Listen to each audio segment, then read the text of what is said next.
कृतात् प्रतिग्रहाच्चैव याजनाच्च विशुद्धतः अदन्यादानतिः क्लेशात् ब्राह्मणो धनमर्जयेत्।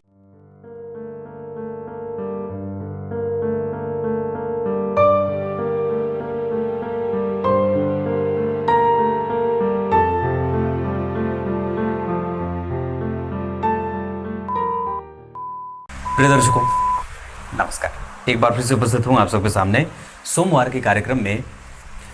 एक जन है कोई, उन्होंने मुझे लिखा था कमेंट में कि पंडित जी राहु और केतु के दृष्टि के बारे में एक विषय बताइए। अभी आप लोगों को कल मैंने आर्द्रा नक्षत्र के ऊपर कार्यक्रम बनाया था और मुझे बहुत अच्छा लगता है। मुझे लगता था कि नक्षत्र वाले कार्यक्रम आप लोगों को नहीं भाएगा, पर बहुत अच्छे देख रहे हैं आप लोग और अच्छा है, बहुत अच्छी बात है। शुरू करते हैं आज का कार्यक्रम। कहीं नहीं जाना है, बिल्कुल बन के रहिएगा। जय श्री कृष्ण अवश्य लिखिए और कार्यक्रम प्रत्येक दिन का देखा करिए। साथ ही साथ रविवार का कार्यक्रम देखा करिए और उससे पहले अपना डेट ऑफ बर्थ वगैरह कमेंट में ज़रूर लिखिए। आइए मैं विषय पे लेके आता हूँ। ये थोड़ा लंबा विषय होगा और ये समझने वाला विषय है, जैसे हमको आसानी से हृदय में उतारने की बात है। कार्यक्रम के आरंभ में जो श्लोक पढ़ा है वो भी अंतिम में बताऊँगा उसका अर्थ। मान लीजिए आपकी कुंडली के किसी भी भाव में राहु बैठे हैं। इससे पहले कि राहु कहाँ बैठे हैं उसकी एक भूमिका बता दूं, तो राहु अगर आपकी कुंडली के योग कारक ग्रह की राशि में बैठे हैं तो बहुत अच्छे बैठे हैं। मतलब किसी भी लग्न की कुंडली के लिए जो योग कारक ग्रह होते हैं, जैसे मिथुन लग्न की कुंडली के लिए शनिदेव, धनु लग्न की कुंडली के लिए मंगल और सूर्यदेव, है ना, तुला लग्न की कुंडली के लिए शनि और शुक्रदेव। तो अगर आप ज्योतिष के इतने जानकार हैं तो इतना तो पता होगा कि कौन से कुंडली के लिए कौन सा ग्रह योग कारक होता है। तो ठीक वैसे ही कि अगर किसी भी लग्न की कुंडली के लिए राहु देव या केतु देव अगर योग कारक ग्रह की राशि में बैठे हैं तो ये संपूर्णतया अच्छे हो जाएंगे। दूसरा, राहु और केतु अगर अवस्थागत कुमार या युवा अवस्था में बैठे हैं तो ये अच्छे परिणाम देते हैं। 100% इनका अच्छा परिणाम मिलता है। तीसरा अच्छा परिणाम कब? स्त्री कारक राशि में, है ना, जैसे पुरुष स्त्री पुरुष स्त्री पुरुष स्त्री पुरुष स्त्री पुरुष स्त्री, तो नपुंसक भी हैं। जैसे बुध की जो कन्या राशि है वो नपुंसक राशि है।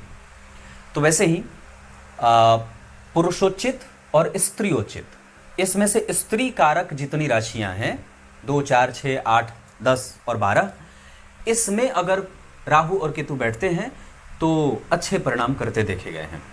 क्लियर है? मतलब स्त्री की राशि में बैठे हैं तो ये अच्छा बैठेंगे तो अच्छा परिणाम करेंगे।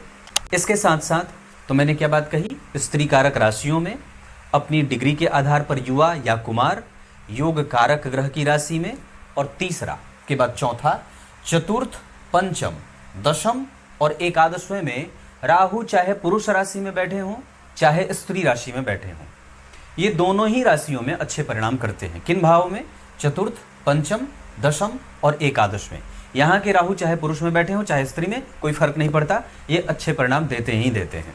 इसके बाद पांचवी के बाद छठवीं बात क्या है कि जिस भी भाव में राशि बैठे हैं राहु, जिस भाव में बैठे हैं उस भाव का अधिपति अगर केंद्र में बैठा हो या राहु से दृष्ट हो या राहु को देखता हो तो ये राहु अच्छे परिणाम करते हैं। मतलब अपनी दशाओं में व्यक्ति को देने का काम करते हैं। छठा सिद्धांत ये कहता है कि अगर राहु जिस भी ग्रह में बैठे हैं, जिस भी राशि में बैठे हैं, जिस भी भाव में बैठे हैं, उस पे कम से कम 2 शुभ ग्रह की दृष्टि पड़नी चाहिए। या तो गुरु देखते हो, या शुक्र देखते हो, या बुध देखते हो, या चंद्रमा देखते हो। मतलब जितने भी शुभ ग्रह हैं उसमें से किसी 2 शुभ ग्रह की दृष्टि आपके कुंडली के बैठे राहु पे पड़नी चाहिए, तब वो अच्छे परिणाम करने वाले बन जाते हैं। ये 5वां था या छठा, गिन लीजिएगा।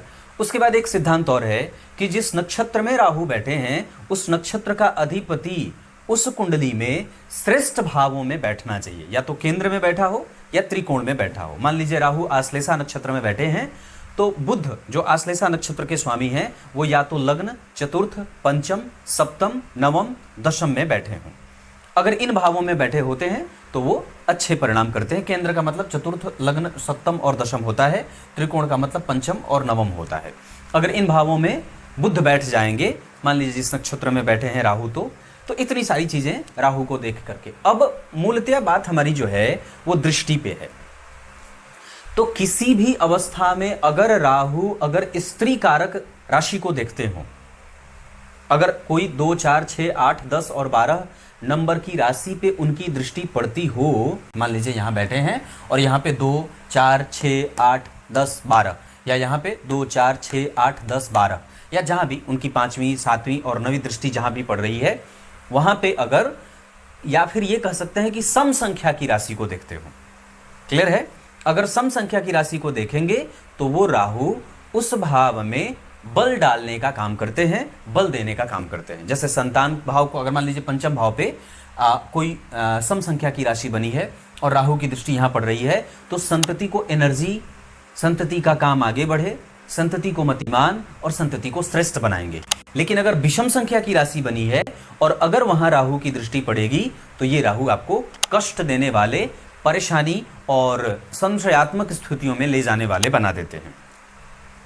ये राहु की दृष्टि की पहली बात। दूसरी, राहु जहां बैठे हों और अगर उनकी दृष्टि किसी ऐसे भाव पे पड़ रही है जो उस भाव का स्वामी पहले से ही डिप्रेस है या कमजोर है, मान लीजिए राहु यहां से बैठ करके या किसी भी भाव से बैठ करके अगर मान लीजिए 6वें भाव को देख रहे हैं और 6वें भाव का स्वामी पहले से ही कुंडली में नीच का है या कमजोर है या रुग्ण है या अस्त है, तो राहु को बल नहीं मिलेगा या कमजोर मिलेगा, है ना? यहां के राहु फिर आपको कष्ट देने वाले बन जाएंगे। ये दृष्टि को लेकर के दूसरी बात हो गई। तीसरी बात, राहु जहां भी देखेंगे उस भाव को स्वभावतः भ्रम में लेके जाएंगे। ये बहुत सामान्य बात हो सकती है, क्योंकि राहु की जो स्थिति होती है, ग्रह कभी अपना नेचर नहीं छोड़ता है। वो चाहे 50% ही करे, 5% ही करे, 10% ही करे, अपनी दशाओं में राहु भ्रम देंगे ही देंगे। अब जिस भी भाव पे उनकी दृष्टि पड़ेगी, चाहे वो सम संख्या की राशि हो, चाहे वो विषम संख्या की राशि हो, चाहे वो उच्च की राशि हो राहु की या नीच की हो, उससे कोई मतलब नहीं है। यहां सिर्फ राहु आपको भ्रम में उस भाव से लेके जाएंगे। अगर पंचम भाव पे दृष्टि पड़ेगी तो पुत्र और पिता के बीच में प्रेम संबंधों में भ्रम रहेगा। सप्तम भाव पे दृष्टि जाएगी तो वहां पे भ्रम रहेगा। नवम भाव पे दृष्टि जाएगी तो धर्म, आध्यात्म, चिंतन, दान और प्रवृत्ति को लेकर के भ्रम रहेगा। दशम भाव पे दृष्टि जाएगी तो व्यक्ति एक तरफ साहसी तो होता है पर दूसरी तरफ उसको अपने साहस पे विश्वास नहीं होता है। अगर वही जहां कहीं भी उनकी दृष्टि जाएगी वहां उस भाव को अगर लाभ भाव पे देंगे तो व्यक्ति का गेन भ्रमित होकर के आता है। अष्टम भाव पे देखेंगे तो इतना ज्यादा सोचने के लिए विवश कर देंगे कि वो चिंतन में ही सदैव चिंतित रहता है। 12वें भाव पे देखेंगे तो कोर्ट केस कचहरी के मामले को मतलब फंसा करके, उलझा करके भ्रम में रखेंगे, कुछ निर्णय समझ में नहीं आएगा कि क्या होगा। इस तरीके की स्थितियां राहु जहां भी दृष्टि डालते हैं वहां देते हैं। अब जरा समझिएगा, तो किसी भी भाव में से राहु बैठ करके अगर मान लीजिए यहां देखेंगे तो राहु जब यहां बैठेंगे तो उसके जस्ट अपोजिट वाले भाव में यहां बैठेंगे केतु। तो राहु की दृष्टि पंचम भाव को परेशान कर रही है और केतु की दृष्टि लग्न पे जा रही है, केतु की दृष्टि पराक्रम पे जा रही है, राहु की दृष्टि यहां जा रही है तो राहु और केतु का प्रभाव सप्तम भाव पे भी पड़ने लगेगा। मतलब जो भाव में राहु बैठे हैं उस भाव को ये टोटल भ्रमित करना चाहेंगे, क्योंकि खुद वहां बैठ गए और केतु की दृष्टि प्राप्त हो गई। इस कारण से जिस भाव में क्रमशः राहु और केतु बैठे होते हैं वो भाव निश्चित रूप से डिप्रेस होता ही होता है। अब उसका बल आप कैसे प्राप्त करेंगे? उसका बल आप इस तरीके से प्राप्त कर सकते हैं, उस भाव का बल आपको कितना मिल रहा है ये जानने के लिए आपको इस भाव की स्वतंत्र व्याख्या लग्न कुंडली में और नवांश कुंडली में करनी होगी कि इस भाव का अधिपति नवांश कुंडली में कितना बल जेनरेट कर रहा है, वो कितना शुभग हो रहा है, वो कितना पापक हो रहा है।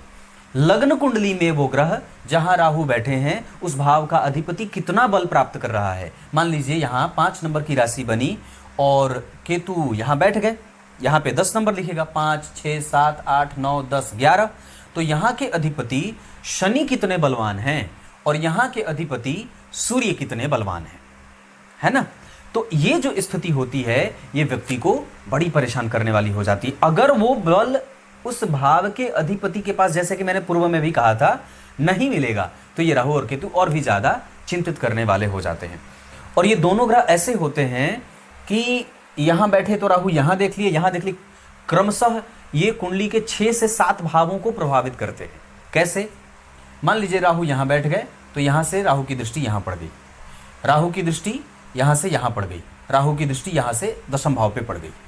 तो एक बैठ गए यहाँ, एक यहाँ देख लिए, एक यहाँ देख लिए और एक यहाँ देख लिए। तो 3 जगह पे इनकी दृष्टि ने तो परेशानी कर दी, नुकसान कर दिया। चौथा यहाँ बैठे हैं वो नुकसान कर गया। 5वां यहाँ केतु बैठ गए वो नुकसान हो गया। 6वां, अब केतु जब यहाँ बैठेंगे तो केतु की दृष्टि यहाँ पड़ेगी तो ये भाव भी परेशान। केतु जब यहाँ बैठेंगे तो केतु की दृष्टि यहाँ दूसरे भाव पे पड़ेगी तो ये भाव भी कंफ्यूज। और केतु जब यहाँ बैठेंगे तो यहाँ से चौथे भाव को देखेंगे तो चौथा भाव भी परेशान। टोटल 8 भाव आपके स्वतः ही कमजोर हो जाते हैं।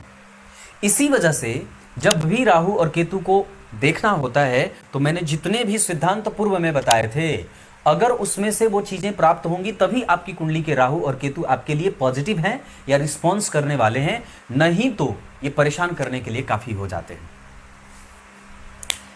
राहु को कैसे समझना है, अगर आपके लिए मैं आपको बताऊं तो आप मेरे कार्यक्रम के प्लेलिस्ट में जाइएगा। राहु और केतु से संबंधित कार्यक्रम मैंने 50 कार्यक्रम बनाए हैं। शायद ही YouTube पे राहु और केतु से 50 कार्यक्रम किसी ने बनाए होंगे। अलग प्लेलिस्ट ही पूरा है, आपको समझने में बहुत आसानी होगी। और ये कार्यक्रम भी राहु और केतु पे ही चला गया। कुछ इसी तरीके से आज के इस कार्यक्रम का समापन करते हैं। कार्यक्रम के आरंभ में बोले गए श्लोक का अर्थ है शिव पुराण का कि ब्राह्मण को जो मिल जाए उस पे ही अपनी दिनचर्या या उस पे ही अपना जीवन यापन चलाना चाहिए। उसको कभी किसी से मांगना नहीं चाहिए। लेकिन हाँ, ब्राह्मण अगर श्रेष्ठ काम कर रहा है, मंदिर निर्माण, धर्मार्थ, धर्माचरण, दान, पुण्य, पूजा पाठ, मंत्र जप आदि वो कर रहा है, मंदिर निर्माण में अगर कुछ उसकी सहभागिता बन रही है तो निश्चित रूप से वो राजा से जिद कर सकता है कि नहीं, मुझे इतनी धनराशि चाहिए। ये ब्राह्मण का अधिकार है। क्योंकि मनुस्मृति वाले चैप्टर में मैंने आप लोगों से बात कही थी कि समस्त ब्रह्मांड के संसाधन का जो आदि है वो ब्राह्मणों का ही है। ब्राह्मणों ने स्वेच्छा से संपूर्ण संसाधन लोगों को दान किया, अन्य वर्णों को दान किया, क्षत्रिय, वैश्य और शूद्रों को दान किया, और फिर अपने हाथ में भिक्षा पात्र उठाया और कहा, मुझे तुम अपना प्रायश्चित दोगे और मैं तुम्हारे कल्याण की कामना करूंगा, भगवान से प्रार्थना करूंगा। तभी तो जब आप तिरुपति भगवान वेंकटेश का दर्शन करने जाते हैं तो उनका जो स्तोत्र है उसमें वही बात आती है और उसका अर्थ यही है। भगवान साक्षात वहां कहते हैं कि हे ब्राह्मण देवता, आप मुझे प्रणाम न करिए, आप मुझे आशीर्वाद दीजिए कि ऐसे ही मेरी कीर्ति फैलती रहे और इस ब्रह्मांड का मैं पोषक बना रहूं। मतलब साक्षात नारायण भी अपने बल वृद्धि के लिए ब्राह्मणों के पास आशीर्वाद मांगने आते हैं। क्लियर है? कुछ इसी तरीके से आज ये महिमा मंडन नहीं है, ये ग्रंथ की बात है। और आप जो वेंकटेश भगवान का जो आरंभ में जो क्या बोलते हैं वो उनके स्तवन की जाती है, उनको जगाने के लिए, है ना, उत्तिष्ठ उत्तिष्ठ गोविंद उत्तिष्ठ गरुणध्वज वाली, वो आप जाकर के सुनिएगा, उसका अर्थ निकालिए, आपको समझ में आ जाएगा। तब तक के लिए बहुत बहुत नमस्कार।